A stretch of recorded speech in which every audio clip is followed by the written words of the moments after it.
travaille avec Patrick, donc vous êtes hypnothérapeute. Est-ce que vous pouvez nous expliquer un peu votre parcours? Comment vous en êtes arrivé à l'hypnose? Bonjour, oui. Alors moi j'ai commencé par un parcours scientifique. Donc j'ai un doctorat de biochimie, immunologie. Et puis en travaillant dans la recherche et puis dans l'enseignement, je me suis rendu compte que j'utilisais pas toute une partie de moi qui était la partie plus intuitive, plus créative. Et puis de là, ça m'a amené à aller en Inde, à découvrir le yoga, à me former au yoga, à enseigner le yoga. Et un peu tout naturellement, ça m'a amené vers l'hypnose. Et donc je me suis formée avec Camille Griselin à Cholet, à l'hypnose sagesse. D'accord. Et justement, qu'est-ce que l'hypnose sagesse? Alors l'hypnose sagesse vient de l'hypnose ericksonienne, mais on utilise plus de métaphores. C'est une méthode bienveillante qui est basée sur l'utilisation de métaphores qui vont aller guérir, débloquer des émotions qu'on pourrait dire congelées. En fait, ça va permettre d'agir sur le symptôme et sa cause émotionnelle. Comment se déroule une séance d'hypnose? Alors ça dépend si c'est une séance de groupe ou si c'est une séance individuelle. Donc en séance de groupe, ça va être des thèmes un peu généraux comme se libérer du sucre, du grignotage, retrouver le chemin de la minceur, améliorer le sommeil, atténuer, se libérer des douleurs, le lâcher prise. En fait, il y a plein de thèmes. Donc les personnes arrivent, je fais un petit tour de tapis pour savoir où elles en sont avec le thème choisi, le thème de la soirée. Donc chacun exprime par exemple au sucre qu'est-ce qu'il mange, à quel moment il grignote, est-ce que c'est en rentrant du travail, le matin, voilà. Je fais un tour de tapis et puis après les personnes s'allongent et là je fais ce qu'on appelle une mise en transe, c'est une entrée en douceur dans l'hypnose, l'état d'hypnose, et après je vais leur raconter des contes métaphoriques, des histoires guérisseuses, magiques, qui vont aller débloquer, dénouer ce qu'il y a à dénouer. Alors parfois une séance, même si on fait une séance sur le grignotage, elle peut avoir plein de ramifications et d'effets positifs. C'est-à-dire que l'inconscient, lui, va faire des liens invisibles qui échappent au conscient.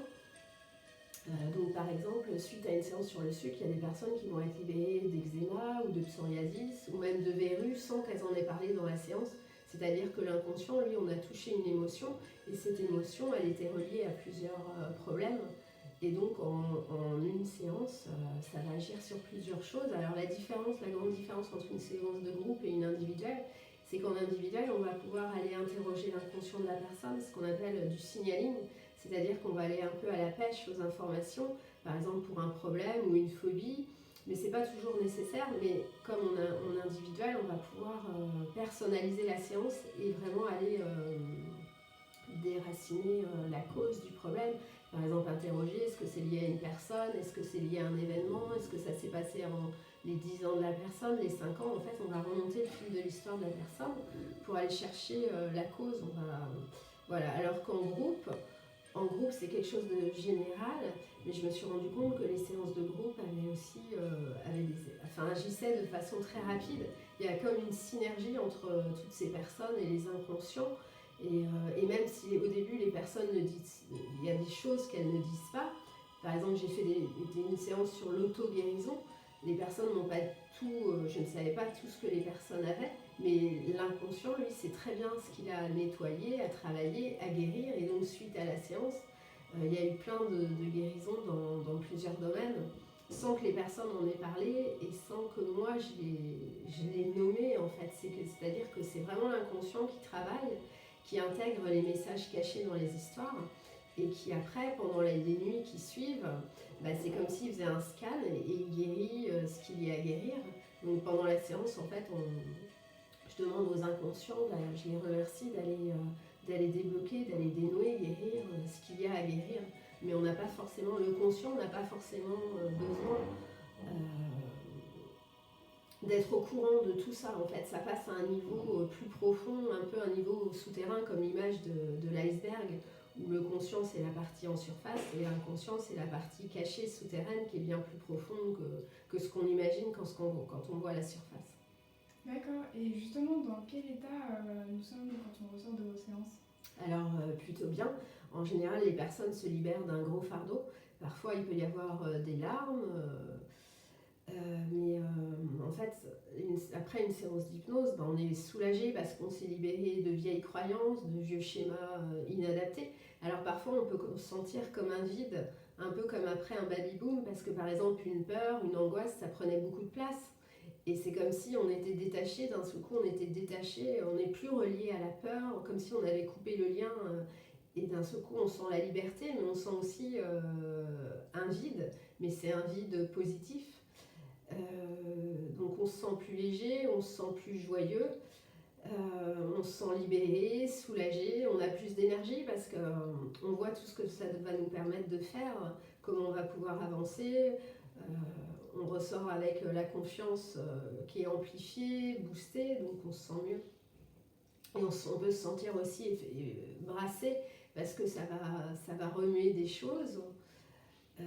Mais en fait, l'inconscient, après travail, et rééquilibre, réaligne tout ce qui a besoin d'être réaligné. J'ai vu que tu faisais aussi des séances d'hypnose pour les enfants, mais du coup, j'imagine que ça doit être différent. Oui, pour les enfants, en fait, c'est très pratique, c'est très ludique. Par exemple, des enfants qui vont manquer de confiance en eux, bah, on va par exemple leur faire fabriquer, on va les aider à fabriquer une épée magique. Une épée qui va détruire toutes les peurs. Donc par exemple, le soir, ils pourront utiliser leur épée magique pour découper les peurs, ils ouvriront la fenêtre et ils feront sortir tous les monstres. Ou ça peut être par exemple un enfant qui souffre d'énurésie, ça va être lui faire dessiner, découper un robinet et le soir, avant de s'endormir, eh ben, il pensera à fermer le robinet, par exemple à dessiner son robinet fermé et le matin il dessine son robinet ouvert et on lui explique que la nuit bah, c'est mieux que l'eau elle coule pas, d'être bien au sec et donc il dessine son robinet fermé où il prend son dessin. En fait il y a plein de choses après mais c'est très ludique. Ça peut être aussi que je lui raconte des histoires et pendant ce temps-là, je lui propose un mandala et lui, il dessine, il fait un mandala ou un dessin libre. Après, on va lui faire découper, enfin dessiner, c'est plus ludique et en général, les enfants n'aiment pas fermer les yeux, donc on ne va pas les allonger, les obliger à s'allonger et à fermer les yeux. On va plus les aider par le jeu. Voilà. Ouais. C'est plus un peu de l'hypnose conversationnelle par le jeu. Ok. Et du coup, au bout de combien de temps on perçoit les résultats? Au bout de combien de séances? Bon, en général, c'est très rapide. Alors, bah, ça dépend des thèmes. Par exemple, quelqu'un qui fume, bah, peut-être qu'il va être dégoûté en sortant de la séance, ou peut-être que la séance, ça va mettre plus de temps à agir. Ça dépend ce qui est caché derrière. C'est un peu comme si la cigarette, le sucre, c'était une béquille. Si on enlève tout de suite la béquille, la personne, elle tombe. Mais ça dépend. Donc, l'inconscient va consolider, il va renforcer et un jour la personne va se sentir suffisamment forte pour avancer dans la vie sans béquille. Donc il y a des personnes qui sortent par exemple d'une séance sur le sucre pour se libérer du sucre, elles sont dégoûtées, elles ont des nausées, elles ne peuvent plus manger de sucre dès le soir, dès le lendemain et elles sont étonnées que ça soit si rapide. Et puis il y a des personnes qui vont, ça va être, le sucre, elles vont manger moins de sucre ou elles vont moins fumer et un jour elles vont s'arrêter. Et ça s'arrête, voilà, sans qu'elle soit dit ah bah il faut ou je dois ou c'est comme ça, c'est quelque chose c'est l'inconscient qui travaille en profondeur et d'un seul coup la personne est prête et elle ressent qu'elle est détachée. Alors des fois ils reprennent une cigarette pour voir et ils sentent qu'en fait ils sont détachés, ils se sentent comme ils se voient comme en témoin, ils se voient en train de fumer mais ils sentent qu'ils n'ont plus le goût, ils n'ont plus envie, ils ont plus besoin de fumer ou de manger du sucre. Et puis pendant la séance je leur explique aussi que c'est une forme de maltraitance. En fait, quand on aime quelqu'un, on ne va pas chercher à l'empoisonner. Ou quand un enfant pleure, on ne va pas lui donner du sucre, on va l'aider à s'exprimer. Et ben c'est pareil pour eux, arrêter de se maltraiter en se bourrant de sucre ou en fumant, c'est plutôt aller à la rencontre de soi-même, prendre soin de soi. Donc par rapport à la question que tu posais tout à l'heure, comment on se sent, ben, on a envie, après une séance d'hypnose, on a envie de prendre encore plus de soin de soi, d'être encore plus à l'écoute de ses émotions, de ses besoins, d'être encore plus présent pour soi-même. Eh bien écoutez, merci beaucoup Yael. Grâce à vous, on en sait plus sur l'hypnose. Et où est-ce qu'on peut vous retrouver? Alors j'ai 2 sites.